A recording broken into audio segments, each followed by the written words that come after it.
ভূমিকম্পে আতঙ্কগ্রস্ত হয়ে ঢাকা, রাজশাহী ও লালমনিরহাটে ৩ জনের মৃত্যু, আহত শতাধিক। রাজধানীতে হেলে পড়েছে বহুতল একটি ভবন। ভূমিকম্প শুরু হয় তখন আমার মেয়েটাকে নিয়ে বিছানা থেকে নামতেছিলাম, তখন দেখি আমার পাওটা দেখি গিলু আসছে, যে একটা গিলুটা সরে গেছিল। আমার স্বামী উনাকে আমাদের দুজনকে বাঁচাইতে গিয়ে উনার মাথা ফাইটা গেছে। আমি 3 তলা থেকে লাফ দিচ্ছি নাকি পড়ে গেছি, ওইটা আমার ওই সময় সেন্সটা ছিল না। উৎপত্তি স্থল ভারতের মণিপুরে নিহত ৯, আহত ২ শতাধিক। ভূমিকম্প সহনশীল ভবন নির্মাণের পরামর্শ। কম্পনটা মানুষ বুঝতে বা আস্তে আস্তে আরো 2 মিনিট সময় লাগছে। এটাকে কাজে লাগিয়ে কিন্তু আর্থকোয়েকের অনেক ক্যাজুয়ালিটি থেকে বা আর্থকোয়েকের অনেক ড্যামেজ থেকে কিন্তু আমরা বাঁচতে পারি। দেখছিলেন প্রধান শিরোনাম। দুপুরের সময় সঙ্গে আছি আমি ইশরাত জাহান এবং আমি সৌমিত্র শুভ্র। এবার অন্যান্য শীর্ষ সংবাদ। বিএনপিকে নয়াপল্টনে ও আওয়ামী লীগকে বঙ্গবন্ধু অ্যাভিনিউতে সমাবেশের অনুমতি দক্ষিণ সিটি কর্পোরেশনের। ৫ই জানুয়ারি সাংঘর্ষিক কর্মসূচিতে যাবে না বিএনপি, বললেন ফখরুল। দলটি আওয়ামী লীগের জন্য চ্যালেঞ্জ নয়, মন্তব্য ওবায়দুল কাদেরের। ঠান্ডাজনিত রোগে আক্রান্ত হয়ে রাজশাহীতে গেল এক সপ্তাহে 10 শিশুর মৃত্যু। হাসপাতালে প্রতিদিনই বাড়ছে রোগীর সংখ্যা, সচেতনতার পরামর্শ চিকিৎসকদের। ৮ জানুয়ারি থেকে টঙ্গীর তুরাগ তীরে শুরু হচ্ছে বিশ্ব ইজতেমা, প্রস্তুতি শেষ পর্যায়ে। পুরো মাঠ সিসি ক্যামেরার আওতায়।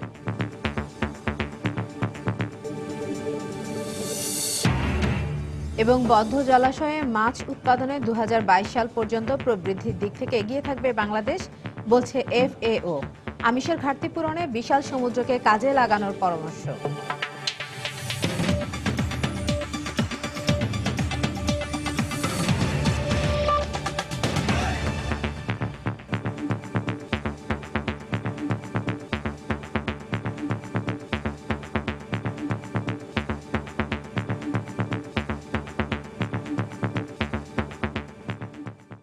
ভোররাতে ভারতের মণিপুরে উৎপত্তি হওয়া বড় ধরনের ভূমিকম্পে কেঁপে ওঠে পুরো বাংলাদেশ।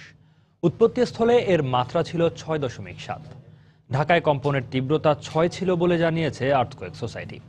ভূমিকম্পে আতঙ্কগ্রস্ত হয়ে নামতে গিয়ে পূর্ব জুরাইনে একজন মারা গেছেন। এছাড়া বংশালে হেলে পড়েছে বহুতল একটি ভবন। এ সময় বিভিন্ন ভবন থেকে লাফিয়ে পড়ে আহত হন এক পুলিশ সদস্য ও ঢাকা বিশ্ববিদ্যালয়ের শিক্ষার্থী সহ বেশ কয়েকজন। ভোর 5টা 7 মিনিটে কেঁপে ওঠে রাজধানী ঢাকা সহ সারা দেশ। এ সময় বিভিন্ন শপিং মল এবং বহুতল ভবন থেকে হুড়ুহুড়ি করে নেমে আসেন অনেকেই। হঠাৎ ঘুম ভেঙে নিচে নেমে আসা মানুষের মধ্যে দেখা যায় আতঙ্ক, ভয়। হঠাৎ ঘুমের মধ্যে দেখি যে দুলতেছে, হ্যাঁ, তখন দেখি ওই পাখার দিকে তাকাই দিয়ে পাখা তুলতেছে, ভূমিকম্প। এই তো মনে করেন তাড়াহুড়া করে সবাই নেই, চতুর্দিকে একটা সরগোল, একটা উৎকণ্ঠা, একটা আতঙ্ক। এই অবস্থার মধ্যে আমরা এই রাত্র করে এই বাচ্চা, ঘুমের বাচ্চা নিয়ে নিচে চলে আসছি। যেমন পানি ঝলমল ঝলমল করে ওই রকম ভাবে হঠাৎ করে হয়েছে, পরে আমরা কিছু বুঝতে পারিনি। মানে অনেক ভয় পেয়ে গেছিলাম, মাত্রাটা এত বেশি ছিল যে প্রচন্ড, মানে খাটটা পুরো কেঁপে উঠছিল। এর ঝাঁকি দিচ্ছে বিল্ডিং, তো এই তো ভয়ে সবাই নেমে আসছে আর কি। ভূমিকম্পের সময় ঢাকা বিশ্ববিদ্যালয়ের বিভিন্ন হল থেকে কমপক্ষে 6 জন লাফিয়ে পড়ে আহত হন। এছাড়া পুলিশ সদর দপ্তরের এক পুলিশও লাফিয়ে পড়ে আহত হন। তাদের মধ্যে বেশ কয়েকজন গুরুতর আহত হয়ে ঢাকা মেডিকেলে চিকিৎসা নিতে আসেন। আতঙ্কে ছুটোছুটি করে পূর্ব জুরাইনে এক শিক্ষক মারা গেছে। সয়েল সায়েন্সের ছাত্র ইকবাল হোসেন, মাস্টার্স স্টুডেন্ট, ও 4 তলা থেকে লাফ দেয়। তাড়াতাড়ি করে নামতে যায়, ওড়াউড়ি করে পড়ে এক সাইড থেকে পড়ে যায়, এই অবস্থা হয়েছে। বড় ভাইয়েরা সবাই উঠা দৌড় দিচ্ছে, ওটার সাথে সাথে আমি পেছনে দৌড় দিচ্ছি, বাট আমার স্পিডটা তো বেশি ছিল। আইদারকে আমি 3 তলা থেকে লাফ দিচ্ছি নাকি পড়ে গেছি, ওইটা আমার ওই সময় সেন্সটা ছিল না। ঢাকা মেডিকেল কলেজ হাসপাতাল কর্তৃপক্ষ জানিয়েছেন আহত প্রায় 40 জন চিকিৎসা নিতে আসেন। এদের অনেককেই প্রাথমিক চিকিৎসার পর ছেড়ে দেওয়া হয়েছে। হয়তো 40 জনের মতো এসেছে, বাট রেজিস্ট্রেশন আছে 31 জনের। আর এর মধ্যে ইউনিভার্সিটির যে স্টুডেন্ট আছে তার কয়েক জায়গায় ফ্র্যাকচার আছে, হিপ ডিসলোকেশন আছে। পুলিশ কনস্টেবল একজন ভর্তি করেছি আমরা, তারও 2 পায়ে ফ্র্যাকচার আছে। আর অন্যান্যদের ইনজুরি তত মারাত্মক না, মোটামুটি চিকিৎসার সব ধরনের ব্যবস্থা আমাদের এখানে আছে।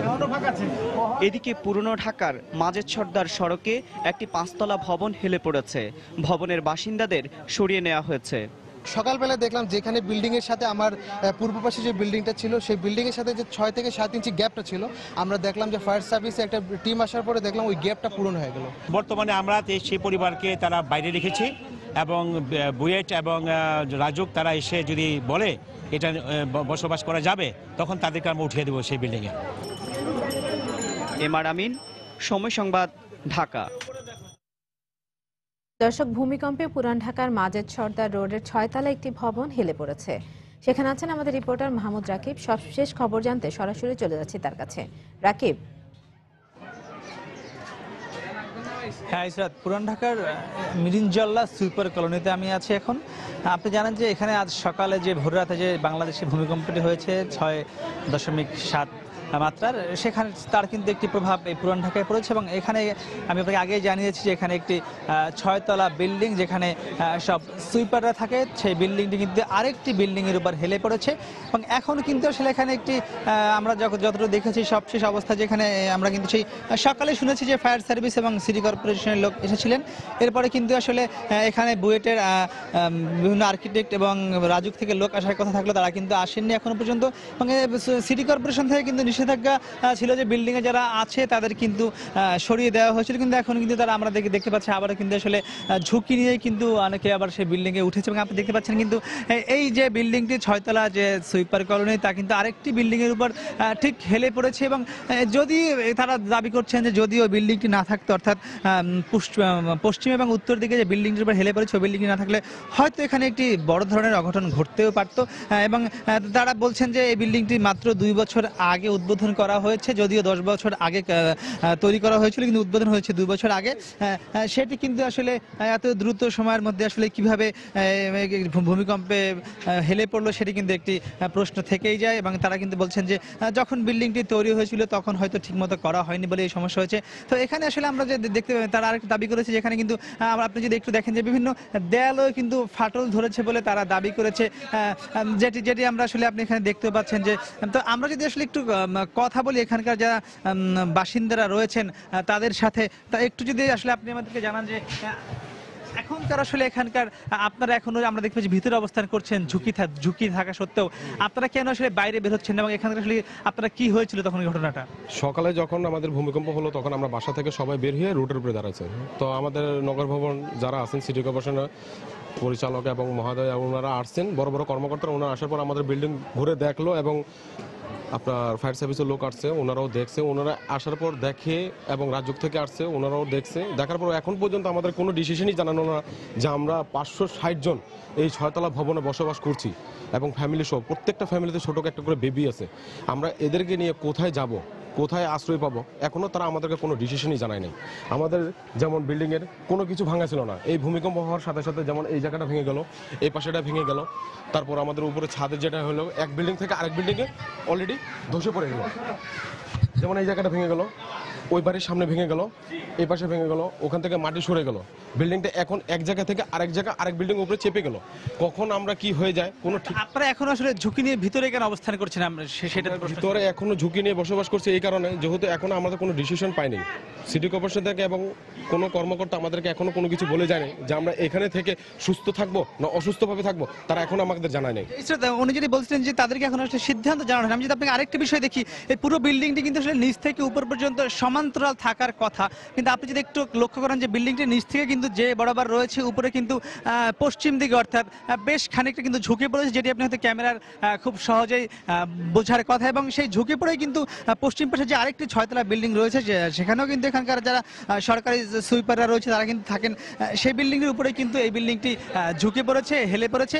এবং তারা কিন্তু যেটি বলছেন যে এই বিল্ডিংটি যদি সামনের এই এখন যে বিল্ডিংটি রয়েছে সহযোগী হিসেবে তাকে দাঁড় করাতে সহযোগিতা করছে এই 6 তলা সাদা বিল্ডিংটিকে, এটি না থাকলে কিন্তু এখানে হয়তো একটি বড় ধরনের ঘটনা ঘটে যেত। আপনি জানেন যে এই যে বিল্ডিংগুলো রয়েছে যেখানে সুইপাররা থাকে, এখানে কিন্তু আসলে যতটুকু থাকা যায় বা এখানে যতটুকু বসবাসযোগ্য তার চেয়ে কিন্তু অনেক বেশি পরিমাণ লোক বসবাস করেন। আমি যদি আপনাকে যে বিল্ডিংটি হেলে পড়েছে সেটির কথা বলি, এখানে 6 তলা ভবনে কিন্তু 60টি ফ্যামিলি থাকে, 7টি পরিবার থাকে, এবং সেই 60টি পরিবারে কিন্তু তারা বলছেন যে 60টি পরিবার কিন্তু প্রায় 5 শতাধিক মানুষ এখানে থাকে বলে তারা একইভাবে কিন্তু এখানে অন্য যে বিল্ডিংগুলো রয়েছে সেখানেও কিন্তু একইভাবে তারা বলছেন যে প্রত্যেকটি বিল্ডিংয়ে কিন্তু আসলে এরকম 60, 70, 80টি করে পরিবার থাকে এবং সেখানে কিন্তু এরকম 500, 400, 600 করে মানুষ থাকেন এবং তারা কিন্তু আমাদের বলছেন যে এখানকার যে বিল্ডিংগুলো আসলে পুরোপুরি মানসম্মতভাবে তৈরি করার কথা থাকলেও সেটি কিন্তু তৈরি করা হয়নি বলে তারা দাবি করছেন এখানকার বাসিন্দারা। এবং এখানে কিন্তু এই ধরনের 6 তলা মোট 4টি ভবন রয়েছে যেখানে সবাই কিন্তু হরিজনরা বসবাস করেন। এছাড়াও কিন্তু এখানে বেশ কয়েকটি একতলা বিল্ডিং এবং কাঁচা ঘর রয়েছে এবং এই পুরো কলোনিতে কিন্তু আসলে সুইপাররা থাকে এবং তারা বলছেন যে এই পুরো কলোনিতে 3 থেকে 4 হাজার লোক তারা এখানে বসবাস করেন এবং এর পাশে একটি 4 তলা আরেকটি ভবন রয়েছে যেখানে যেটিও কিন্তু সুইপাররা অবস্থান করেন। সেখানে কিন্তু আমরা দেখেছি ঢাকা দক্ষিণ সিটি কর্পোরেশন থেকে একটি কিন্তু সাইনবোর্ড দেওয়া হয়েছে যে এটি কিন্তু বসবাসের অযোগ্য বিল্ডিং এবং এখানে কিন্তু বসবাস না করতে বলা হয়েছে, কিন্তু সেই নিয়মটি কিন্তু তারা না মেনে কিন্তু সেখানে আমরা দেখেছি হরহামেশা বসবাস করছেন। তো আসলে পুরান ঢাকার এই যে মিরিঞ্জল্লা যে সুইপার কলোনি এখানে যে বিল্ডিংটি হেলে পড়েছে, আমরা অপেক্ষা করছি কখন আসলে বুয়েটের ইঞ্জিনিয়ার এবং রাজুকের কর্মকর্তারা আসবেন এবং তারা পরবর্তী কি সিদ্ধান্ত দেন, এখানে আসলে তারা অবস্থান করবেন নাকি তাদেরকে সরিয়ে দেওয়া হবে, সেই আমরা অপেক্ষা করছি। আমরা দেখি কখন আসে ইশরাত। তো আসলে মিরিঞ্জল্লা সুইপার কলোনির এই ছিল সব শেষ অবস্থা। ইশরাত। দর্শক, ভূমিকম্পে পুরান ঢাকার মাজেদ সর্দার রোডের 6 তলা একটি ভবন হেলে পড়েছে। সেখান থেকে সবশেষ খবর জানাচ্ছিলেন আমাদেরকে সহকর্মী মাহমুদ রাকিব। ভোর হবার আগেই ভূমিকম্পে কেঁপে ওঠে সমগ্র সিলেট। ভূমিকম্পে আতঙ্ক আর উৎকণ্ঠায় ঘুম থেকে জেগে উঠে নিজেকে বাঁচাতে নিরাপদ স্থানে ছুটতে থাকেন সবাই। নিরাপদে পৌঁছতে গিয়ে আহত হন কমপক্ষে 40 জন। আহতদের মধ্যে ওসমানী হাসপাতালে ভর্তি রয়েছেন 25 জন। একটি বহুতল ভবনের দেয়াল ধসে আহত হয়েছেন 3 জন। বিশেষজ্ঞরা বলছেন ভূমিকম্প প্রবণ এলাকার মধ্যে সিলেট অঞ্চল হওয়ায় বেশি ঝুঁকি রয়েছে। তখনও ফজরের আজান হতে কিছু সময় বাকি। ঘড়ির কাঁটায় 5টা 5 মিনিট। প্রচন্ড ঝাঁকুনিতে কেঁপে ওঠে গোটা সিলেট। ভারতের মণিপুর রাজ্যের রাজধানী ইম্ফলে 6.7 মাত্রার ভূমিকম্প স্থল থেকে মাত্র 200 কিলোমিটারের মধ্যে সিলেটের অবস্থান। সে কারণে ঝাঁকুনির মাত্রাটা ছিল একটু বেশি। ঝাঁকুনি খেয়ে জীবন বাঁচাতে সবাই নেমে পড়েন খোলা আকাশের নিচে। এ সময় জিন্দাবাজারের একটি বহুতল ভবনের দেয়াল ধসে পার্শ্ববর্তী একটি টিনের ঘরে পড়লে আহত হন 3 জন। আহতদের ওসমানী হাসপাতালে ভর্তি করা হয়। যখন ভূমিকম্প শুরু হয় তখন আমার মেয়েটাকে নিয়ে বিছানা থেকে নামতেছিলাম, খুব জোরে একটা ঝাঁকিয়ে দিচ্ছে, তখন আমি মাটিতে পড়ে যাই। তখন দেখি আমার পাওটা দেখি গিলু আসছে, যে একটা গিলুটা সরে গেছিল। প্রথমে ঝাঁকড়া দেওয়ার পরে আমার মেয়েকে কুলে নিছি, নেওয়ার পরে আমার স্বামী উনাকে আমাদের দুজনকে বাঁচাইতে গিয়ে উনার মাথা ফাইটে গেছে সারা। এই বিশেষজ্ঞ জানান ভূমিকম্পন এলাকার মধ্যে সিলেট অঞ্চল হওয়ায় ঝুঁকি সব সময় রয়েছে। আমাদের এখানে অনেকগুলি ফল লাইন গড গিফটেড ভাবে দেওয়া আছে, তো যেহেতু আশেপাশে এত ফল লাইন সেই জন্য এই অঞ্চলে ভূমিকম্প হতে থাকবে। কিন্তু এই মাত্রার ভূমিকম্প মানে যেই ঝাঁকুনিটা হয়েছে, যদি ওই জায়গা এটা ওইখানে না হয় ডাউকিতে হইতো তাইলে কিন্তু আরো বেশি ক্ষয়ক্ষতি হতো। 6.5 এই মাত্রার ভূমিকম্প এখানে আরো হওয়ার সম্ভাবনা আছে। তবে যে কোনো ধরনের দুর্যোগ মোকাবেলায় ফায়ার ব্রিগেড প্রস্তুত বলে জানালেন এই কর্মকর্তা। উদ্ধার টেন্ডার, গাড়ি এবং ইকুইপমেন্ট আছে এবং আমাদের স্পেশাল বাহিনী বিশেষ করে 20 জন ইনসার টিম সার্বক্ষণিক তারা প্রস্তুত আছে। সিলেটে 1897 সালে 8.7 এবং 1918 সালে 6.2 মাত্রার ভূমিকম্পে ব্যাপক ক্ষতি হয়। সময় সংবাদ, সিলেট। এদিকে সিলেটের মতো সারা দেশে ভূমিকম্পে প্রচণ্ড ঝাঁকুনিতে আতঙ্কিত হয়ে পড়েন নারী, শিশু ও বৃদ্ধ সহ সব শ্রেণীর মানুষ। এ সময় ঘর ছেড়ে রাস্তায় নামেন তারা। ভূমিকম্পে আতঙ্কগ্রস্ত হয়ে রাজশাহী ও লালমনিরহাটে 2 জন মারা গেছেন। এছাড়া দেশের বিভিন্ন স্থানে শতাধিক মানুষ আহত হন। আমাদের ব্যুরো প্রতিবেদকদের পাঠানো তথ্য ছবি নিয়ে ডেস্ক রিপোর্ট। রাজশাহীতে ভূমিকম্পের সময় হৃদরোগে আক্রান্ত হয়ে একজনের মৃত্যু হয়েছে। অনাকাঙ্ক্ষিত এই মৃত্যুতে পরিবারে নেমে এসেছে শোকের ছায়া। আতঙ্কে ধরেন স্টপ করার পরে এই সমস্যা। কটার সময়? এই 5টা 5:30। তারপর হাসপাতালে যেতে মারা গেছে। চট্টগ্রামে আতঙ্কিত হয়ে পড়েন নারী, শিশু ও বৃদ্ধ সহ সব শ্রেণীর মানুষ। এ সময় ঘর ছেড়ে রাস্তায় নেমে আসেন তারা। ক্ষয়ক্ষতির তেমন কোনো খবর পাওয়া না গেলেও মানুষের মুখে এখন শুধুই ভয়াবহ সেই অভিজ্ঞতার কথা। গাড়িতে যে মাল ঢুকেছে চাই দেখি যে ডাম গাড়িতে পড়ে গেছে, তো চাইলাম যে গাড়ি একটা ঝুঁকি উঠেছে, আশেপাশে দেখলাম মানুষ একটা চিলাচিলি আওয়াজ পাইলাম, তখন বুঝতে পারলাম যে এটা ভূমিকম্প হয়েছে। বাইরে গিয়ে দেখলাম চতুর্দিকে ওই পশু পাখিরা চেঁচামেচি করতেছে, মানুষ নামাজের জন্য প্রস্তুতি নিয়ে আসতেছে। ঠিক ওই মুহূর্তগুলি এইভাবে অনুভব করছে। খুলনায় ভূমিকম্পের পর হুড়োহুড়ি করে রাস্তায় নেমে যান বাসাবাড়ির লোকজন। এ সময় ঘুমন্ত মানুষের চোখে মুখে দেখা যায় আতঙ্কের ছাপ। এদিকে আতঙ্কিত হওয়ার কিছুই নেই বলে জানিয়েছে আর্থকোয়েক সোসাইটি নামে সংস্থাটি। সাবিত সারোয়ার, সময় সংবাদ। ভূমিকম্পের উৎপত্তিস্থল ছিল ভারতের মণিপুর। 6.7 মাত্রার ভূমিকম্পে রাজ্যে এখন পর্যন্ত 9 জনের মৃত্যুর খবর পাওয়া গেছে। এছাড়া আহত হয়েছেন 2 শতাধিক। ক্ষয়ক্ষতির মাত্রা জানা না গেলেও এরই মধ্যে আসামের গৌহাটি থেকে 2টি উদ্ধারকারী দল ইম্ফলের উদ্দেশ্যে রওনা হয়েছে। পরিস্থিতি মোকাবেলায় আসামে অবস্থানরত স্বরাষ্ট্রমন্ত্রী রাজনাথ সিং এর সঙ্গে টেলিফোনে কথা বলেছেন ভারতীয় প্রধানমন্ত্রী নরেন্দ্র মোদী। সোমবার ভোরে স্থানীয় সময় 4টা 35 মিনিটে 6.7 মাত্রার ভূকম্পনে কেঁপে ওঠে ভারতের মণিপুর রাজ্য। মুহূর্তেই আতঙ্ক ছড়িয়ে পড়ে চারপাশে। বাসাবাড়ি ছেড়ে নিচে নেমে আসেন অনেকেই। রাস্তায় পর আগে সব বাড়ি তো এখানে দোতলা তিনতলা, সবাই তাই খুব ভীত। দেখুন সবাই ভয় পেয়ে রাস্তায় নেমে এসেছে। একদম ডর তো সবই কো লাগা। এরপর সকাল হতে না হতেই ইম্ফলের স্থানীয় হাসপাতালের পরিবেশ ভারী হয়ে উঠতে শুরু করে আহতদের গোঁগানিতে। একই চিত্র পশ্চিমবঙ্গের শিলিগুড়ি শহরের জেলা হাসপাতালেও। আমার ভাই আহত হয়েছে, দ্রুত তাকে নিয়ে হাসপাতালে আসলাম। এর মধ্যে শুরু হয়েছে উদ্ধার তৎপরতা। গুয়াহাটি থেকে 2টি দল উদ্ধার কাজের জন্য ইম্ফলে গিয়েছে। এছাড়া বহু স্বেচ্ছাসেবীও অংশ নিয়েছে উদ্ধার কাজে। ভূকম্পনের তীব্রতার মাত্রা বেশি হওয়ায় আতঙ্ক ছড়িয়ে পড়েছে পুরো ভারতেই। কম্পনের কিছুক্ষণ পরেই সামাজিক যোগাযোগ মাধ্যম টুইটারে অনেকেই ভূমিকম্পের ক্ষয়ক্ষতির ছবি পোস্ট করতে শুরু করে। ছবিতে দেখা যায় বিভিন্ন সড়কে ফাটল দেখা দিয়েছে ভূমিকম্পের প্রভাবে। এছাড়া একটি ধসে পড়া নির্মাণাধীন 6তলা ভবনও সেসব ছবিতে দেখা যায়। ভারতীয় প্রধানমন্ত্রী নরেন্দ্র মোদী এক টুইটার বার্তায় স্বরাষ্ট্রমন্ত্রী রাজনাথ সিংকে প্রয়োজনীয় পদক্ষেপ নেওয়ার জন্য নির্দেশ দিয়েছেন। মার্কিন ভূতাত্ত্বিক সংস্থা USGS প্রথমে ভূমিকম্পের মাত্রা 6.8 জানালেও পরে তারা তা কমিয়ে 6.7 নিয়ে আসে। সংস্থাটি আরও জানিয়েছে ভূকম্পনের গভীরতা ছিল 55 কিলোমিটার। আমাদের রিখটার স্কেল অনুযায়ী 6.7 মাত্রার ভূমিকম্প আঘাত হেনেছে আসাম মণিপুর সীমান্তে। ইম্ফল থেকে 30 থেকে 35 কিলোমিটার উত্তর পূর্বে। উত্তর পূর্বাঞ্চলের পুরো এলাকাটি আসলে ভূমিকম্প প্রবণ অঞ্চল। আসাম, অরুণাচল প্রদেশ, মেঘালয়, নাগাল্যান্ড, মিজোরাম এবং ত্রিপুরাতেও ভূমিকম্প অনুভূত হয়েছে। বাংলাদেশ, ভারত ছাড়াও মিয়ানমারে ভূকম্পন টের পাওয়া যায়। তানজিম মুনিয়াত, সময় সংবাদ। বাংলাদেশের অভ্যন্তরের মধুপুর ফল্টে 7 মাত্রার ভূমিকম্প হলে রাজধানী ঢাকায় 70,000-এরও বেশি ভবন ভেঙে পড়তে পারে বলে আশঙ্কা বাংলাদেশ আর্থকোয়েক সোসাইটির পরিচালক মোহাম্মদ আবু সাদেকের। সকালে সময় সংবাদকে তিনি বলেন, রাজধানীর ভবনগুলো বিল্ডিং কোড মেনে নির্মিত না হওয়াই এর কারণ। এক্ষেত্রে ভূমিকম্প সহনশীল ভবন নির্মাণের পরামর্শ তার।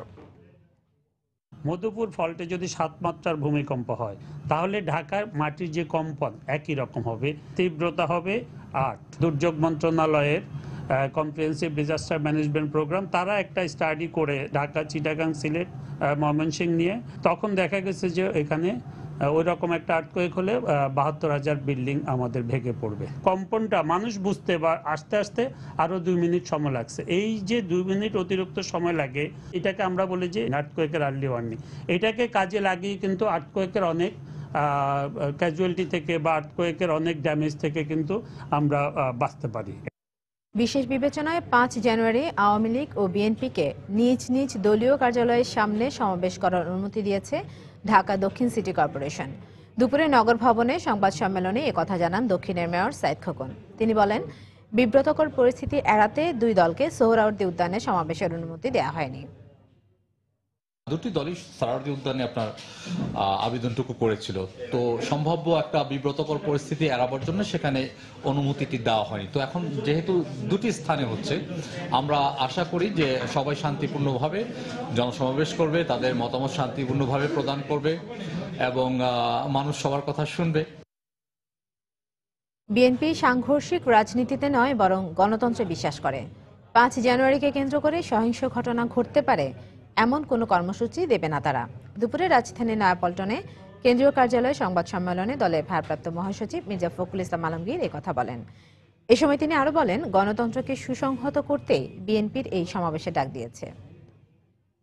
তারা কিন্তু এই যে সোহরাওয়ার্দী উদ্যানে যে তাদের প্রোগ্রামের কথা বলেছেন, আমাদের আবেদন যাওয়ার অনেক পরে তারা বলেছেন।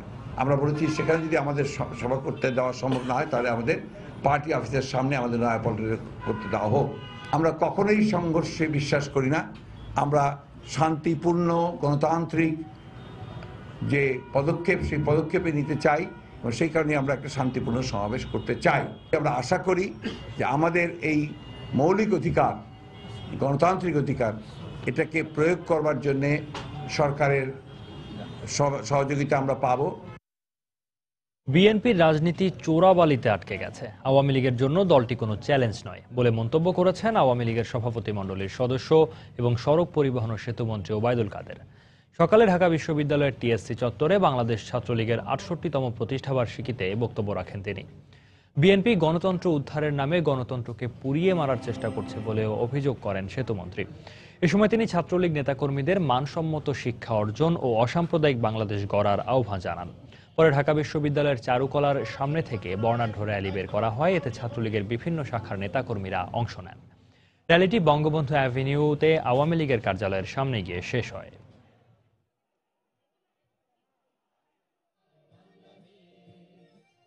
বিএনপির আন্দোলন ভুলের চোরাবালিতে আটকে গেছে। তারা গণতন্ত্র উদ্ধারের নামে গণতন্ত্রকে পুড়িয়ে মারার ষড়যন্ত্র করেছে। দুপুরের সময় আরও থাকছে। বাড়তি ক্লাসের নামে নীলফামারীর সৈয়দপুরের স্কুলগুলোতে চলছে নাইট কোচিং। অতিরিক্ত ফি নেওয়ার অভিযোগ, ব্যবস্থা নেওয়ার আশ্বাস শিক্ষা কর্মকর্তার।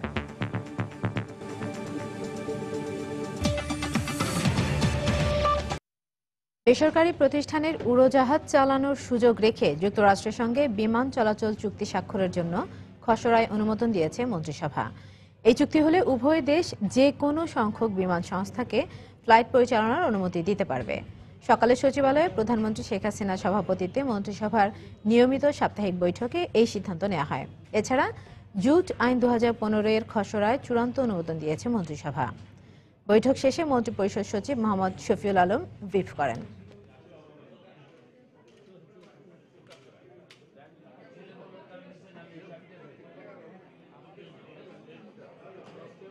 পার্ট আইন 2015 হিসাবে এটাকে শুরু করা হয়।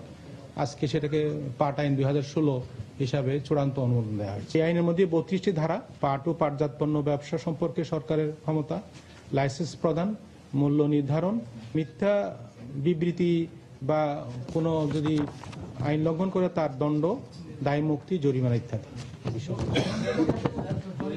দণ্ড হচ্ছে 3 বছর সর্বোচ্চ। আর এটা অরিজিনালি আইনে প্রস্তাব করা হয়েছিল 25,000 টাকা।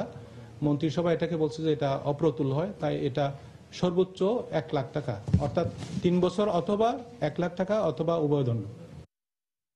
শীতের প্রকোপে রাজশাহীতে বাড়ছে ঠান্ডাজনিত রোগে আক্রান্ত শিশুর সংখ্যা। গত 1 সপ্তাহে রাজশাহী মেডিকেল কলেজ হাসপাতালে 10 শিশু মারা গেছে। হঠাৎ করে রোগীর চাপ বাড়ায় চিকিৎসা দিতে হিমশিম খেতে হচ্ছে চিকিৎসকদের। অবশ্য শীতের ডায়রিয়া, নিউমোনিয়া সহ বিভিন্ন রোগের হাত থেকে রক্ষা পেতে বিভিন্ন পরামর্শ দিচ্ছেন চিকিৎসকরা। আব্দুস সালামের তোলা ছবিতে বিস্তারিত জানাচ্ছেন সাইফুর রহমান রকি। হিম শীতল বাতাসে বাড়ছে শীতের প্রকোপ। এ কারণে ঠান্ডাজনিত ডায়রিয়া, নিউমোনিয়া, সর্দি, কাশি সহ বিভিন্ন রোগে আক্রান্ত হয়ে পড়ছে শিশুরা। গেল 1 সপ্তাহে রাজশাহী মেডিকেল কলেজ হাসপাতালে ঠান্ডাজনিত রোগে আক্রান্ত হয়ে ভর্তি হয়েছে প্রায় 350 শিশু। বাড়তি রোগীর চাপে শিশু ওয়ার্ডের বেড ভরে যাওয়ায় অনেকেরই ঠাঁই হয়েছে মেঝেতে। বাচ্চা ঠান্ডা লেগে সর্দি, কাশি, তারপরে নিউমোনিয়া হয়ে গেছে। আগে তো অনেকটা ভালো আছে, শুধু কাশিটাই আছে। কাশিটা ভালো হলে আমরা চলে যাই। বাচ্চার ঠান্ডা লেগেছিল, এই পাতলা পায়খানা হয়েছে, উপরে জায়গা পাইনি, নিচে বসেছি। অবশ্য কর্তব্যরতরা বলছেন সীমিত বেডের কারণে এমন দশা। পাশাপাশি বাড়তি রোগীর চাপ সামলাতেও হিমশিম খেতে হচ্ছে তাদের। বেডে থাকার সাথে যেটা অতিরিক্ত হয়ে যায় সেখানে আমরা ওখানে ম্যাট্রেস দিয়েছি নিচে, দিয়ে উপরে কম্বল দিয়ে দিয়েছি। কেউ একজন মর্নিং করতেছে, কেউ ইভিনিং, কেউ নাই, দেখা যাচ্ছে কেউ কোনো রেস্ট পাচ্ছে না। সেক্ষেত্রে আমাদের ইন্টার্ন যদি পেরিফেরিতে একটু বেশি হয় তাহলে আমাদের একটু ডিউটিটাও রিল্যাক্স হয় এবং আমরা কাজে মনোযোগ দিতে পারি। এই অবস্থায় শিশুদের ঠান্ডাজনিত রোগের হাত থেকে বাঁচাতে বিভিন্ন পরামর্শ দিচ্ছেন চিকিৎসকরা। গরম কাপড় পরায় রাখতে হবে, ঠান্ডা জিনিস খাওয়ানো যাবে না, এগুলো করলে ডায়রিয়াটা কমে যাবে। আর নিউমোনিয়া তো বাইরের বুকের দুধের পাশাপাশি বাড়িতে তৈরি হোমমেড খাবার দিতে হবে। রাজশাহী মেডিকেল কলেজ হাসপাতালের 4টি শিশু ওয়ার্ডে গেল এক সপ্তাহে 10 জন শিশু মারা গেছে। এখনও যারা ভর্তি রয়েছেন, কর্তব্যরত চিকিৎসকরা বলছেন অল্প সংখ্যক চিকিৎসক দিয়ে তাদের সেবা দেওয়াটা অনিশ্চিত হয়ে পড়েছে। সাইফুর রহমান রকি, সময় সংবাদ, রাজশাহী। বিশ্বে মুসলিমদের দ্বিতীয় বৃহত্তম জামায়াত বিশ্ব ইজতেমা পা দিচ্ছে 50তম পর্বে। 8 জানুয়ারি আমবয়ানের মধ্য দিয়ে শুরু হবে এবারের ইজতেমা। ইতিমধ্যে ইজতেমার 85% কাজ সম্পন্ন হয়েছে বলে জানিয়েছেন আয়োজকরা। পুরো ইজতেমা মাঠকে প্রথমবারের মতো সিসি ক্যামেরার আওতায় আনা হয়েছে বলে জানিয়েছে আইন শৃঙ্খলা রক্ষাকারী বাহিনী। টঙ্গী তুরাগ তীর থেকে ফিরে জানাচ্ছেন মাহমুদ রাকিব। মুসল্লিরা মাঠের কে কোথায় অবস্থান করবেন তা যেন সহজে বোঝা যায়, সেজন্য স্বেচ্ছাসেবকরা তৈরি করছেন এমন নম্বর প্লেট। ইজতেমাকে সফল করতে টঙ্গীর তুরাগ তীরে এখন চলছে এমন সব শেষ মুহূর্তের কর্মযজ্ঞ। 73 বছর আগে শুরু হওয়া বিশ্ব ইজতেমা গেল কয়েকবারের মতো এবার অনুষ্ঠিত হবে 2 ভাগে। প্রথম পর্বে 17টি ও দ্বিতীয় পর্বে 16টি জেলার ধর্মপ্রাণ মুসলমানরা অংশ নেবেন। বাকি জেলাগুলোর মুসল্লিরা অংশ নেবেন আগামী বছর। 3 দিনব্যাপী বিশ্ব ইজতেমার প্রথম পর্ব শুরু হবে 8 জানুয়ারি এবং শেষ পর্ব 15 জানুয়ারি। হাজার হাজার বিদেশি জামাত অলরেডি অবস্থান করতেছে। এরা ওদের জন্য যত টেন্ট আছে এমনি আরো ব্যাপক পরিসরে অধিক পর্যন্ত বাড়ানো হয়েছে। 85% পুরোপুরি কমপ্লিট। নিরাপত্তা নিয়ে কোনো এই ধরনের কোনো আমাদের আশঙ্কা নেই। আগত মুসল্লিদের সুবিধার্থে সেনাবাহিনীর সহায়তায় তুরাগ নদীতে তৈরি করা হয়েছে 6টি ভাসমান সেতু। এছাড়া আগের 17টি টয়লেটের সাথে নতুন যোগ করা হয়েছে আরো 12টি। পবিত্র হজের পরে বিশ্বে মুসলমানদের সবচেয়ে বড় জমায়েত হয় বাংলাদেশের এই বিশ্ব ইজতেমাকে ঘিরেই। ইতিমধ্যে এবছর ইজতেমার সব প্রস্তুতি সম্পন্ন করেছে আয়োজকরা। পাশাপাশি সরকারের পক্ষ থেকে ইজতেমায় আগত সকল দেশি বিদেশি মুসল্লিদের সর্বোচ্চ নিরাপত্তা দিতে শতভাগ প্রস্তুতি নিয়েছে আইন শৃঙ্খলা রক্ষাকারী বাহিনীও। এবারই প্রথম আমরা সিসিটিভির ব্যবস্থা করছি। অত্যাধুনিক মানের 5টা ওয়াচ টাওয়ার আমরা নির্মাণ করেছি। আমাদের 5টা সাব কন্ট্রোল রুম থাকবে। 20টি বুম ডিসপোজাল টিম আমাদের সাথে রয়েছে। তাৎক্ষণিক সেখান থেকে যেন আমরা বিভিন্ন জায়গায় মুভ করতে পারি। উৎসাহ উদ্দীপনা নিয়ে আল্লাহকে স্মরণ করে এখানে আসছেন, কাজে এখানে ভয়ের কোনো কারণ নেই। জামাতের যারা নেতৃবৃন্দ তাদের সঙ্গে আলাপ হয়েছে, তাদের নিরাপত্তার ব্যাপারটা আমরা সর্বোচ্চ প্রায়োরিটি দিয়ে আমরা এখানে ব্যবস্থা নিচ্ছি। এছাড়া মুসল্লিদের নিরাপত্তার স্বার্থে 5 স্তরের নিরাপত্তা ছাড়াও ইজতেমার আগে টঙ্গী গাজীপুর এলাকায় কয়েকটি তল্লাশি অভিযানের কথা জানিয়েছেন পুলিশ সুপার। মাহমুদ রাকিব, সময় সংবাদ, গাজীপুর। দেখছেন দুপুরের সময়। দুরন্ত বাইসাইকেল, উড়ে চলো দুরন্ত গতিতে। প্রথমবারের মতো কক্সবাজার সমুদ্র সৈকতে পর্যটকদের সুবিধার্থে বিশেষ নিরাপত্তা বলয় গড়ে তুলতে যাচ্ছে সরকার। এর অংশ হিসেবে আমেরিকার বিখ্যাত টেলিভিশন সিরিজ বে ওয়াচের অনুকরণে সৈকতের 4টি পয়েন্টে স্থাপন করা হচ্ছে ফায়ার অ্যান্ড রেস্কিউ স্টেশন। একই সঙ্গে টেকনাফ এবং সেন্ট মার্টিনে থাকবে ফায়ার সার্ভিসের ডুবুরি দল সমৃদ্ধ বিশেষ ইউনিট। বিস্তারিত জানাচ্ছেন কমল দে। বিশ্বের দীর্ঘতম সমুদ্র সৈকত কক্সবাজারের দৈর্ঘ্য প্রায় 134 কিলোমিটার। এর বাইরে টেকনাফ এবং সেন্ট মার্টিনের বিস্তীর্ণ বালুকা বেলা সহ অন্তত 10টি বিনোদন স্পট রয়েছে। আর এখানকার নয়নাবিরাম সৌন্দর্য দেখার জন্য বছরে 10 লাখের বেশি পর্যটক ভিড় জমায় কক্সবাজারে। কিন্তু এখন পর্যন্ত সরকারি উদ্যোগে পর্যটকদের নিরাপত্তায় তেমন কোনো ব্যবস্থা গড়ে ওঠেনি। বেসরকারি ব্যবস্থাপনায় পরিচালিত হাতে গোনা কয়েকজন লাইফগার্ডে শেষ ভরসা। ফলে প্রতি বছরে এখানে সাগরে ডুবে প্রাণহানির ঘটনা ঘটে। 4টি প্রতিষ্ঠানে লাইফগার্ড কাজ করতেছে। এখানে 4টি হচ্ছে বেসরকারি প্রতিষ্ঠান। এমন দিন আসে 10,000 30,000 লোক হয়, কিন্তু আমাদের লাইফগার্ড আছে মাত্র পুরা 20টাতে 40 থেকে 45 জন। পর্যটকদের নিরাপত্তায় অবশেষে টনক নড়েছে সরকারের। এই অবস্থায় শুরু হয়েছে কক্সবাজারে বেওয়াচ ফায়ার অ্যান্ড রেস্কিউ স্টেশন স্থাপনের প্রক্রিয়া। 4টা বন্ডে আমাদের সকাল থেকে সন্ধ্যা পর্যন্ত আমাদের টিমগুলো কাজ করবে। আমার বেওয়াচ টাওয়ার থাকবে এবং মেরিন ড্রাইভটা আমরা 120 কিলোমিটার এটা আমরা কভার করব। বেওয়াচ ফায়ার অ্যান্ড রেস্কিউ স্টেশন শুধু পর্যটকদের নিরাপত্তায় নয়, প্রাকৃতিক দুর্যোগকালীন সময়ে উপকূলীয় এলাকা থেকে সাধারণ মানুষকে সরিয়ে আনার কাজও করবে। যারা টুরিস্ট কক্সবাজারে আসে তারা অনেক সময় সমুদ্রে পানিতে ডুবে যায়, তাদেরকে দ্রুত রেস্কিউ করা সম্ভব হবে, যথাসম্ভব হয়তো জীবিতই আমরা বেশিরভাগই অনেকে জীবিত উদ্ধার করা সম্ভব হবে। কর্মকর্তারা জানিয়েছেন প্রধানমন্ত্রী শেখ হাসিনার আগ্রহের কারণেই এই প্রকল্পের সম্ভাব্যতা যাচাই করে স্থানীয়ভাবে প্রতিবেদন দাখিল করা হয়েছে। বর্তমানে প্রস্তাবনাটি স্বরাষ্ট্র মন্ত্রণালয়ে বিবেচনাধীন রয়েছে। কমল দে, সময় সংবাদ, কক্সবাজার। সরকারি বিধি অমান্য করে নীলফামারী সৈয়দপুরে প্রায় সবগুলো স্কুলেই অতিরিক্ত সময়ে শিক্ষাদানের নামে চলছে নাইট কোচিং। কোচিংয়ের অতিরিক্ত ফি দিতে গিয়ে হিমশিম খাচ্ছেন অভিভাবকরা। তবে এই কোচিংয়ের ফলে স্কুলগুলোর রেজাল্ট ভালো হচ্ছে বলে দাবি শিক্ষা প্রতিষ্ঠান প্রধানদের, আর শিগগিরই এই ব্যাপারে ব্যবস্থা নেওয়ার আশ্বাস দিয়েছেন উপজেলা শিক্ষা কর্মকর্তা। নীলফামারী প্রতিনিধি সাকির হোসেন বাদলের পাঠানো তথ্য ছবি নিয়ে ডেস্ক রিপোর্ট। সরকারি বিধি অনুযায়ী কেবলমাত্র পড়াশোনায় দুর্বলদের জন্য অতিরিক্ত ক্লাস নেয়ার কথা বলা হয়েছে। পাশাপাশি নির্দিষ্ট করে দেয়া হয়েছে অর্থের পরিমাণও। কিন্তু এসব কোনো কিছুকেই তোয়াক্কা না করে নীলফামারীর সৈয়দপুরে ঢালাওভাবে সব শিক্ষার্থীদের বাধ্য করা হচ্ছে নাইট কোচিংয়ে। নেওয়া হচ্ছে অতিরিক্ত ফি। এতে কিছুটা উপকার হলেও রাতের বেলায় কোচিংয়ে আসতে নানা সমস্যায় পড়তে হচ্ছে শিক্ষার্থীদের। আর নিয়মিত ক্লাসে পাঠদান করানো হলে এই কোচিংয়ের প্রয়োজন হতো না বলে মনে করেন অভিভাবকরা। রাতে আমার বাসা যাওয়া সম্ভব না, এই পড়াশোনার জন্য আমাকে মেসে থাকতে হচ্ছে নাইট কোচিং। রাস্তায় অনেক সমস্যা, ঘন কুয়াশা এবং রাতে চোর ডাকাতের ভয়। যখন পরীক্ষার সময় আসে ওই সময় তারা শুরু করে নাইট কোচিং করাতে হবে, অতিরিক্ত পয়সা নিতে হবে। তবে ব্যবসা নয়, শিক্ষার্থীদের ভালো ফলাফলের লক্ষ্যেই অতিরিক্ত সময় ক্লাস নেওয়া হচ্ছে বলে জানালেন শিক্ষা প্রতিষ্ঠানের প্রধানেরা। মূল উদ্দেশ্য হচ্ছে যে রেজাল্টের মান উন্নয়ন, পাশাপাশি প্রতিষ্ঠানের সুনাম ধরে রাখা। এদিকে অতিরিক্ত ক্লাসের নামে শিক্ষার্থীদের কাছ থেকে 5 থেকে 7,000 টাকা নেওয়া হলেও সরকার নির্ধারিত ফি তার চেয়ে অনেক কম বলে জানালেন উপজেলার শিক্ষা কর্মকর্তা। নির্দেশনা রয়েছে যে দুর্বল শিক্ষার্থীদের জন্য বিশেষ ক্লাস নিতে হবে, সেটির ফিও নির্ধারণ করে দেওয়া আছে। আমি তাদেরকে বলেছি যে আপনার এখন তো এসএসসি কোনো ক্লাস নেই, তাহলে আপনারা দিনে এই অতিরিক্ত ক্লাসটি, বিশেষ ক্লাসটি আপনারা নিতে পারেন। সৈয়দপুর উপজেলায় মোট স্কুলের সংখ্যা 26টি। এর মধ্যে পৌর এলাকায় 18টি গ্রামে রয়েছে 8টি স্কুল। সময় সংবাদ, নীলফামারী।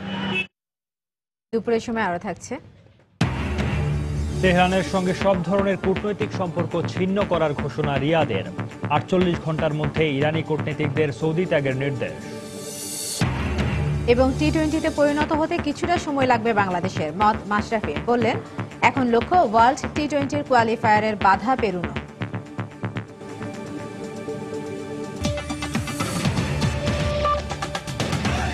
টাঙ্গাইলে গুলিতে একজন নিহত হয়েছে। র্যাবের দাবি বন্দুকযুদ্ধে তার মৃত্যু হয়। এই ঘটনায় আহত হয়েছে আরও 10 জন।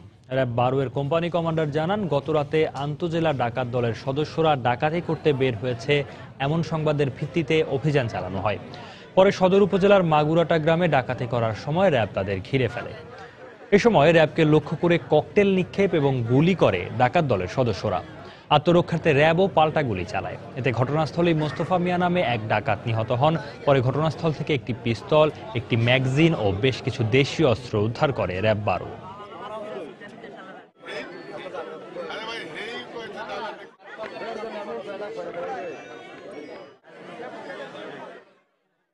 যখন একটা বাড়িতে ঢোকার চেষ্টা করে, আমরা ঘেরাও করি, তখন তারা দুইটা ককটেল চার্জ করে আমাদেরকে।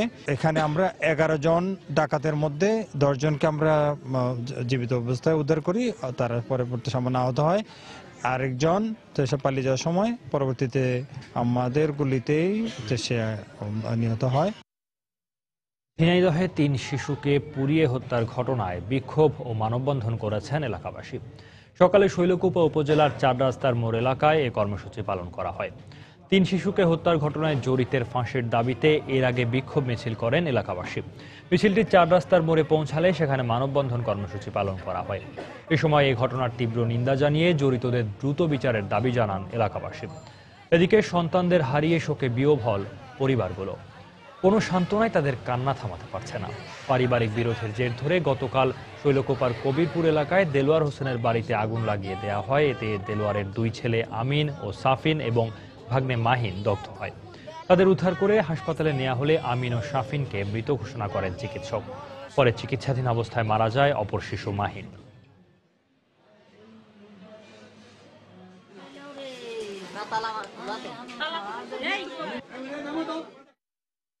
আমার ভাগ্নেরা আইছে মুড়ি নিয়ে, ওর আমার কাছে মুড়ি নিয়ে যে কষে কাকু মুড়ি নিয়ে আইছি, আর মুড়ি নিয়ে ঘরের মধ্যে যেয়ে গেছে আর দরজা আটকা দিয়েছে, দিয়ে প্রথমে জবাই করেছে, তারপরে আগুন ধরা দিয়েছে। 2 জন ঘটনাস্থলে নিহত হয় এবং অপর একজন আহত অবস্থায় ঝিনাইদহ সদর হাসপাতালে পাঠাইলে ওখানে যে সে মারা যায়, চিকিৎসাধীন অবস্থায় মারা যায়। ঘটনাস্থল তাৎক্ষণিকভাবে ওই মামলার ঘটনার যে অপরাধী ইকবাল, তাকে আমরা তাৎক্ষণিকভাবে ধরতে সক্ষম হয়েছি। দেশে কয়েক বছর ধরেই বাড়ছে মৎস্য চাষ ও আহরণের পরিমাণ। জাতিসংঘের খাদ্য ও কৃষি সংস্থা FAO বলছে 2022 সাল পর্যন্ত বিশ্বে পুকুরে মাছ চাষ সবচেয়ে বেশি বাড়বে বাংলাদেশে। এই সম্ভাবনাকে কাজে লাগাতে এরই মধ্যে উন্নত প্রজাতির পোনা আমদানি সহ নেওয়া হয়েছে বেশ কিছু পদক্ষেপ। তবে বিশাল সমুদ্র থেকে মৎস্য আহরণেও দ্রুত পদক্ষেপ নেওয়ার পরামর্শ বিশেষজ্ঞদের। বিস্তারিত কামরুল হাসান সবুজের রিপোর্টে। সফলতার গল্প সবার কাছে একরকম নয়। জীবিকার তাগিদে বিভিন্ন দেশ ঘুরে কয়েক বছর আগে দেশে ফিরেন ধামরাইয়ের যাদবপুর ইউনিয়নের জসিমউদ্দিন মোল্লা। এরপর শুরু করেন মাছ চাষ। এতে সফল হয় তার ভবিষ্যৎ পরিকল্পনাও মাছ চাষকে ঘিরেই। মাছের প্রজেক্ট আরো বাড়ানোর চিন্তা ভাবনা করতেছি। যেমন এই বছরে আমি নতুন একটা প্রজেক্ট বাড়াইছি। যত ব্যবসা আছে এটার মধ্যে মাছ চাষের ব্যবসা সবচেয়ে বেশি। এমন ছোট ছোট উদ্যোগ সফলতার মুখ দেখায় উৎপাদন বাড়ছে দেশের মৎস্য খাতে। জাতিসংঘের খাদ্য ও কৃষি সংস্থার মূল্যায়নে দেখা যায় বিশ্বে মুক্ত ও বদ্ধ জলাশয়ে মৎস্য আহরণ ও উৎপাদনে বাংলাদেশের অবস্থান যথাক্রমে 4র্থ ও 5ম। এতে আরো বলা হয় 2022 সাল পর্যন্ত মৎস্য উৎপাদনে এগিয়ে থাকা দেশগুলোর মধ্যে শীর্ষে থাকবে বাংলাদেশ। এ খাতের উন্নয়নে মাঠ পর্যায়ে প্রযুক্তিগত সহায়তা বাড়ানোর পাশাপাশি আমদানি করা হচ্ছে মাছের উন্নত প্রজাতি। তেলাপিয়ার একটা জাত আছে যেটা আমরা মালয়েশিয়া থেকে আমদানি করেছি। গলদা চিংড়ি এবং বাগদা চিংড়ি আছে। এই 2টা জাতকে রক্ষা করে একটা রোগমুক্ত জাত আমরা হাওয়াই থেকে আমদানি করেছি। আমাদের অবস্থানটা যাতে নিচে না নেমে যায়, এটা আমাদের প্রধান টার্গেট। বিশেষজ্ঞরা বলছেন অভ্যন্তরীণ আমিষের ঘাটতি পূরণ ও রপ্তানি আয় বাড়াতে আরো গুরুত্ব দিতে হবে সামুদ্রিক মৎস্য আহরণকে। ফিশারিজ প্রোডাকশন এখন আসছে আপনার প্রায় 35 লক্ষ মেট্রিক টন। এর মধ্যে 6 লক্ষ মেট্রিক টন আসে আপনার সমুদ্র থেকে। ডিপ সি ফিশিং যদি করি, লং লাইন যদি করি, টুনা মাছ যদি ধরি বা অন্যান্য মাছ যদি আমরা ধরার চিন্তা ভাবনা করি, তাহলে পরে সেটা বেড়ে সহজেই 10 লক্ষ মেট্রিক টন হতে পারে। গত 5 বছরে মৎস্য খাতের গড় প্রবৃদ্ধি 5.61%। আর দেশে মোট জনগোষ্ঠীর প্রায় 11% মানুষ জড়িত এই খাতের বিভিন্ন কার্যক্রমে। কামরুল হাসান সবুজ, সময় সংবাদ, ঢাকা। ঢাকা আন্তর্জাতিক বাণিজ্য মেলার 4র্থ দিন সকাল থেকেই মেলা প্রাঙ্গণে ক্রেতা দর্শনার্থীদের উপস্থিতি ছিল কম। তবে শীতের সকালে বিদেশি পণ্যের স্টল এবং গৃহস্থালী পণ্যের দোকানগুলোতে ক্রেতাদের সমাগম রয়েছে কিছুটা। বাণিজ্য মেলার অন্যতম আকর্ষণ খাবারের দোকানগুলোতে ক্রেতা সমাগম নেই বললেই চলে। রাজনৈতিক অস্থিরতা না থাকায় মাসব্যাপী চলা এই বাণিজ্য মেলা থেকে এবার রেকর্ড পরিমাণ বিক্রয়াদেশ পাওয়ার প্রত্যাশা রয়েছে বিক্রেতাদের।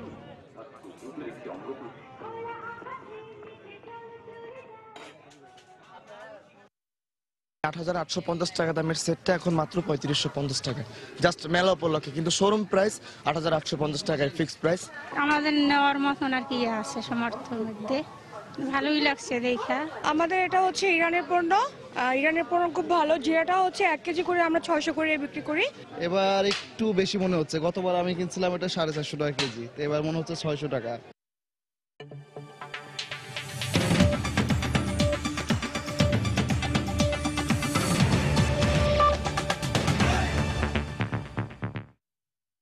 শিয়া নেতা নিমরের শিরশ্ছেদের জের ধরে এবার ইরানের সঙ্গে সব ধরনের কূটনৈতিক সম্পর্ক ছিন্ন করার ঘোষণা দিয়েছে সৌদি আরব। তেহরানের সৌদি দূতাবাস থেকে কূটনীতিকদের প্রত্যাহার করেছে সৌদি কর্তৃপক্ষ।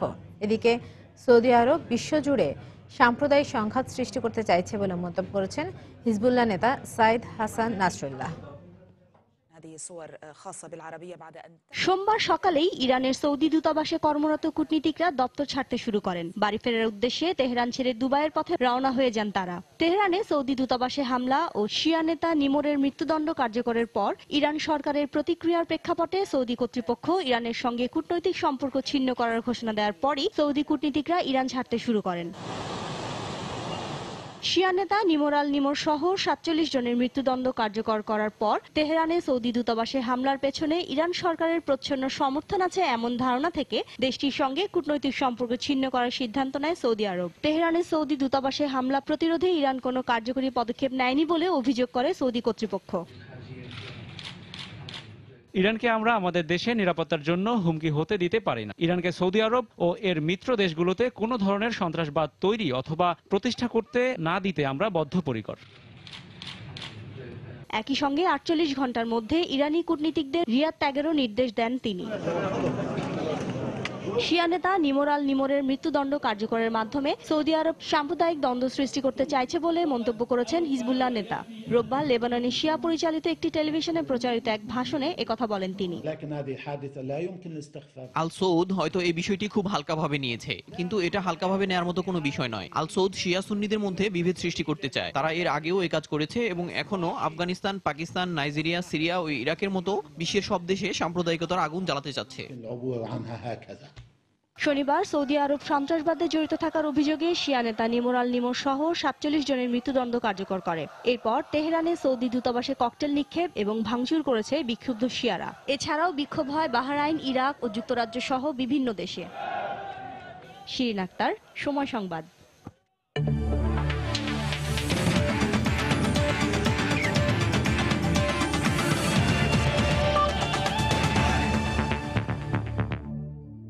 বাংলাদেশ ক্রিকেট দল টি-20তে পরিণত দল হিসেবে প্রতিষ্ঠিত হতে একটু সময় লাগবে বলে মন্তব্য করেছেন টাইগার অধিনায়ক মাশরাফি বিন মুর্তজা। সময় সংবাদকে তিনি জানান, ওয়ার্ল্ড টি-20 আসরের কোয়ালিফায়ার বাধা পেরোনোই মূল চ্যালেঞ্জ। রঙিন পোশাকে দারুণ সময় উপভোগ করলেও খুব মিস করেন টেস্ট ক্রিকেট। হুমায়ুন কবির রোজের রিপোর্টে মাশরাফি বিন মুর্তজার সাক্ষাৎকার নিয়ে 2 পর্বের ধারাবাহিকের আজ দেখুন প্রথম পর্ব। টি-20 ফরম্যাটে বাংলাদেশ এখন পর্যন্ত 46টি ম্যাচ খেলে হেরেছে 32 আর জিতেছে মাত্র 13টিতে। এই পরিসংখ্যানই বলছে স্বল্প দৈর্ঘ্যের ক্রিকেটে এখনো অনেক পিছিয়ে টাইগাররা। কিন্তু অসাধারণ নেতৃত্ব গুণে ওয়ানডেতে বাংলাদেশ দলকে পরিণত করার কারিগর মাশরাফি আছেন বলেই ক্রিকেট পিয়াসীরা স্বপ্ন বুনছেন ধুমধারাকার এই টি-20 ক্রিকেটেও পরাশক্তি দলে পরিণত হবে বাংলাদেশ। তবে ক্ষণে ক্ষণে রং বদলানো এই ক্রিকেটে পরিণত দলে রূপ দিতে সময় চাইলেন অধিনায়ক। রাতারাতি কিছু হবে না। আমি যদি এখন চিন্তা করি যে না আমাদের টিমটা এখন ইমপ্রুভ করে ফেলবো, সেটা কিন্তু সম্ভব না। আর স্পেশালি টি-20তে সেটা সম্ভবই না। সবাই একটু বোঝার চেষ্টা করবেন যে আসলে আমরা এই ফরম্যাটটা কখনো এরকম খেলি না এবং আমাদের কিছু জায়গায় ল্যাকিং সবসময় ছিল, যেগুলো আমরা চেষ্টা করছি ওই প্লেয়ারগুলো এসে, ইয়াং প্লেয়াররা এসে ওইখানে পারফর্ম করবে এবং করছেও সেটা। সো কিছুটা সময় অবশ্যই দিতে হবে। বিপিএলে মিরপুরের উইকেটের ভুতুরে আচরণে আদর্শ প্রস্তুতি হয়নি টাইগারদের, তাই ওয়ার্ল্ড টি-20 আসরের মূল পর্বে খেলাটাকে চ্যালেঞ্জ হিসেবে নিলেন ম্যাশ। এই মোমেন্টে আমি মনে করি সবচেয়ে বড় চ্যালেঞ্জ যেটা ওয়ার্ল্ড কাপে আমাদের সেকেন্ড রাউন্ডে যাওয়া। সো ওইটা নিয়ে আমার কাছে মনে হয় ভাবতে হবে। তার আগে জিম্বাবুয়ে যদি আসে, এশিয়া কাপ, এইগুলো যদি আমরা ভালো খেলি অটোমেটিক্যালি ওয়ার্ল্ড কাপে একটা কনফিডেন্স নিয়ে আমরা যেতে পারবো। মাশরাফি মানেই বিস্ময়। ইনজুরির কারণে বাঁ হাঁটুতে অন্তত 7 বার অস্ত্রোপচার করা হয়েছে তার, তারপরও দমে যাননি তিনি। বরাবরই ওই অদৃশ্য ইনজুরির ভূতকে তাড়িয়ে ফিরেছেন বীরবেশে। এই মুহূর্তে আসলে টেস্ট ক্রিকেটে আছে যেখানে বোলাররা তাদের অ্যাগ্রেসিভনেস শো করতে পারে, অনেক কিছু করতে পারে। সো এই ক্রিকেটটা অনেক মিস করি। তো ইনশাল্লাহ চেষ্টা করব, দেখা যাক এই নেক্সট 3 মাসটা আগে পার করি, তারপরে চিন্তা করবো ইনশাল্লাহ। 2009 সালে ওয়েস্ট ইন্ডিজের বিপক্ষে টেস্টে ইনজুরিতে পড়েন ম্যাশ, তারপর আর ফেরা হয়নি সাদা পোশাকের ক্রিকেটে। প্রত্যেকের কন্ট্রিবিউশন আমি মনে করি। হুমায়ুন কবির রোজ, সময় সংবাদ, ঢাকা। ইউরোপিয়ান ক্লাব ফুটবলের খবর। লা লিগায় বর্তমান চ্যাম্পিয়ন বার্সেলোনার পর হোঁচট খেলেও আরেক জায়ান্ট রিয়াল মাদ্রিদও। স্তাদিও দা মেস্তায়ায় স্বাগতিক ভ্যালেন্সিয়ার সঙ্গে 2-2 গোলে ড্র করেছে মাদ্রিদিস্তানরা। ফলে 18 ম্যাচে 37 পয়েন্ট নিয়ে শিরোপা লড়াইটা আরও কঠিন হয়ে গেল বেনিতেজের শিষ্যদের। এদিকে ইংলিশ প্রিমিয়ার লিগেও টটেনহাম হটস্পার 1-1 গোলে ড্র করেছে এভারটনের সঙ্গে। শিরোপার লড়াইয়ে এগিয়ে যাওয়ার সাথে ছিল সব গুঞ্জন পেছনে ফেলে কোচ রাফায়েল বেনিতেজের অবস্থানটা আরো সুসংহত করা। তাই ম্যাচের শুরু থেকে ভ্যালেন্সিয়ার রক্ষণভাগ ছিন্ন ভিন্ন করতে ব্যস্ত হয়ে ওঠেন বেল, বেনজেমা ও রোনালদোরা। দ্রুতই আসে ফলাফল। 16 মিনিটে স্বাগতিক প্রায় 55,000 দর্শককে হতাশ করে মাদ্রিদিস্তানদের লিড এনে দেন ফরাসি স্ট্রাইকার বেনজেমা, অ্যাসিস্ট করেন ক্রিশ্চিয়ানো রোনালদো। এরপর প্রথমার্ধের শেষ মুহূর্তে স্বাগতিক মিডফিল্ডার আন্দ্রে গোমেজকে পেপে অবৈধভাবে বাধা দিলে পেনাল্টি পায় গ্যারি নেভিলের শিষ্যরা, যা থেকে গোল করে দ্য অরেঞ্জেসকে সমতায় ফেরান স্প্যানিশ মিডফিল্ডার দানিয়েল পারেহো। সমতার প্রথমার্ধের পর দ্বিতীয়ার্ধের সবচেয়ে বড় ধাক্কা খায় মাদ্রিদিস্তানরা। 69 মিনিটে স্বাগতিক ডিফেন্ডার জোয়াও কানসেলোকে ফাউল করে লাল কার্ড নিয়ে মাঠ ছাড়েন মাদ্রিদিস্তান মিডফিল্ডার মাতেও কোভাসিচ। 10 জনের দল নিয়েও 82 মিনিটে সফরকারীদের আবারও এগিয়ে নেন গ্যারেথ বেল, কিন্তু এর 1 মিনিট পর স্প্যানিশ ফরওয়ার্ড পাসে আলকাহেসের হেডে সমতায় ফেরে দ্য অরেঞ্জেস। গেল 2 ম্যাচ ভ্যালেন্সিয়ার বিপক্ষে জয় না পাওয়া রিয়াল মাদ্রিদ মরিয়া হয়ে ওঠে গোলের জন্য। শেষ 5 মিনিটে আদায় করে নেয় 3টি কর্নার, কিন্তু সাফল্যের দেখা না পাওয়ায় ড্র নিয়ে সন্তুষ্ট থাকতে হয় বেনিতেজের শিষ্যদের। অন্যদিকে 2014 10 নভেম্বরের পর ঘরের মাঠে অপরাজেয় থাকার রেকর্ডটি আরও সমৃদ্ধ করার আনন্দে মাতে ভ্যালেন্সিয়া। এদিকে ইংলিশ প্রিমিয়ার লিগে টটেনহাম হটস্পারের মুখোমুখি হয়েছিল এভারটন। ম্যাচের শুরু থেকেই প্রভাব বিস্তার করে পচেতিনির শিষ্যরা, কিন্তু 22 মিনিটে পাল্টা আক্রমণ থেকে এভারটনকে প্রথম লিড এনে দেন অ্যারন লেনন। কিন্তু প্রথমার্ধের শেষ মুহূর্তে স্পার্সদের সমতায় ফেরান এভারটনের সাবেক ইংলিশ মিডফিল্ডার বামিডেল আলী। দ্বিতীয়ার্ধে কিছুটা রক্ষণাত্মক হয়ে ওঠে দুদলই, ফলে প্রথমার্ধের 1-1 গোলের ড্র নিয়ে সন্তুষ্ট থাকতে হয় দুদলকে। শায়লা পারভীন, সময় সংবাদ। বঙ্গবন্ধু আন্তর্জাতিক গোল্ড কাপ ফুটবলের খবর। 8 জানুয়ারি ঘরের মাঠে বসতে যাচ্ছে ঘরোয়া ফুটবলের অন্যতম বড় আসর বঙ্গবন্ধু গোল্ড কাপ। আর এই আসরকে সামনে রেখে পুরো দমে প্রস্তুতিতে ব্যস্ত বাংলাদেশ অনূর্ধ্ব 23 ফুটবল দল। শেষ মুহূর্তের প্রস্তুতির অংশ হিসেবে সকালে রাজধানীর কমলাপুর স্টেডিয়ামে কোচ গঞ্জালো সানচেজের অধীনে অনুশীলন করেছে 23 সদস্যের দল। প্রায় 1 মাসের অনুশীলনে দলের খেলোয়াড়দের সামর্থ্যের যাচাই বাছাই করেছেন কোচ। জানালেন দলের খেলোয়াড়রা নিজেদের সামর্থ্য অনুযায়ী খেলতে পারলে টুর্নামেন্টের শক্তিশালী দলগুলোর বিপক্ষেও ভালো ফলাফল করা সম্ভব। তবে আরও কিছু সময় পাওয়া গেলে প্রস্তুতির ঘাটতিগুলো পূরণ করা যেত বলেও মনে করেন তিনি।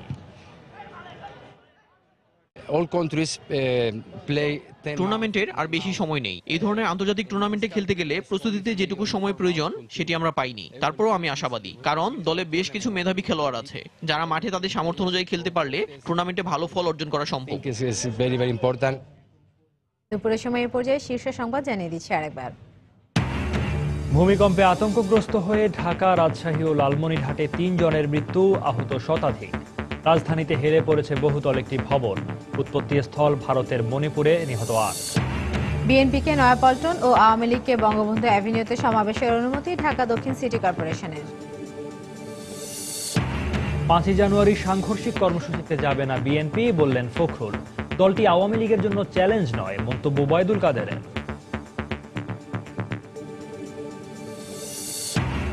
ঠান্ডাজনিত রোগে আক্রান্ত হয়ে রাজশাহীতে গেল 1 সপ্তাহে 10 শিশুর মৃত্যু। হাসপাতালে প্রতিদিনই বাড়ছে রোগীর সংখ্যা, সচেতনতার পরামর্শ চিকিৎসকদের।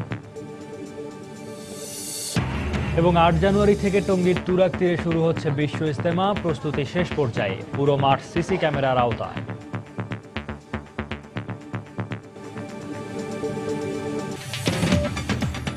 দর্শক, এই ছিল দুপুরের সময়। যে কোনো খবর পেতে ভিজিট করুন সময়নিউজ.tv।